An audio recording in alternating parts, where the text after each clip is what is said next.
আসসালামু আলাইকুম। আলহামদুলিল্লাহ আজকে আমাদের পাখিগুলোর গ্রোথ আলহামদুলিল্লাহ অনেক ভালো।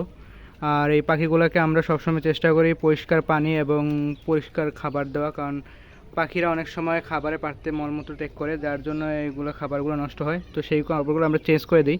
আর পাখিদের যে পানিটা দিই আমরা, দেখেন কি ক্লিন, আমরা প্রতি 2 ঘন্টা পর পর পানিটা চেঞ্জ করে দিই। এবং পানিটা চেঞ্জ করলে পানিটা খায় পাখি ভালো, এবং ওদের যে রোগ জীবাণু হওয়ার কথা সেটা কম হয়। আর আমরা সবসময় চেষ্টা করি যে পাখিগুলো সুস্থ থাকে। আর আমরা যে খাবারটা দিই এটা হচ্ছে লেয়ার স্টার্টার, নারিশের লেয়ার স্টার্টার, যে এটার প্রোটিন মান অনেক ভালো। এবং আমরা দেখতেছি যে এই খাবারটা খাওয়ার পরে আমাদের পাখিগুলোর গ্রোথ অনেক ভালো আসতেছে। আমরা যেখান থেকে পাখিটা আনছিলাম তখন পাখির বাচ্চার সাইজগুলো অনেক ছোট ছোট ছিল এবং ওজনে অনেক কম ছিল। যেহেতু আমি নতুন, বুঝতে পারি নাই, তারা আমাকে একটু ওজনে কম বেশি করে দিছে।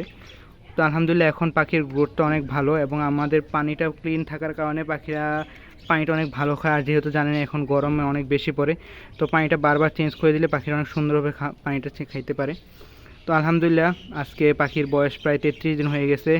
আর পাখির গ্রোথও অনেক ভালো, ইনশাল্লাহ আশা করি আল্লাহ যদি সহায়ক হয় তাহলে কিছুদিনের মধ্যে আমরা পাখির ডিম পাবো।